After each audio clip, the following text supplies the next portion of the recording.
मैं छोटा था, गालिबन तीसरी या चौथी क्लास में मैंने वो पाठ पढ़ा था। आप लोग ने भी शायद पढ़ा हो। मैं तो उर्दू स्कूल में पढ़ा हूँ, उसमें भी था, गुजराती स्कूल में भी वो पाठ था। एक किसान था, अगर वो फायदा ले जाएगा, उसने क्या किया, एक दिन समझदार था किसान, उसने अपने 5 बेटों को बुलाया और बुलाने के बाद एक एक लकड़ियां 5 के हाथ में दी, 5 के हाथ में एक एक लकड़ी, और कहा बेटा इसको तोड़ दो। सबने लेकर पट पट पट तोड़ दी, एक एक लकड़ी भी तोड़ दी। उसके बाद फिर क्या किया, 5 लकड़ियां मंगवाया और 5 को एक साथ गट्ठी बांधी, 5 को एक साथ जमिया, 5 को एक साथ, और 5 को एक साथ करने के बाद मजबूती से थाम में काट लगाकर फिर उसके बाद जब इसको तोड़कर बताओ, 5 लकड़ियों को पहले एक लकड़ी तोड़ दी, उसने 5 लकड़ियों की गट्टी बनाकर मजबूती से था उसको गांठ लगाकर दे दे, तोड़ के दिखाओ।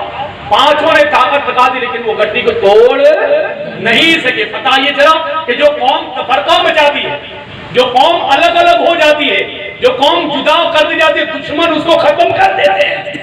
अगर तुम्हें दुश्मनों में जमकर रहना है, तफरका और जुदाई की मत बनाओ, सब मिलकर रहो। दुश्मन की ताकत अलग जाएगी, लेकिन तुमको वो तोड़ नहीं पाएगा। हदीस मुबारका मिशकात शरीफ में भी है, इत्तबिउ सबादल आज़म फइन्नहु मन शद्दा शुद्दा फिन्नार।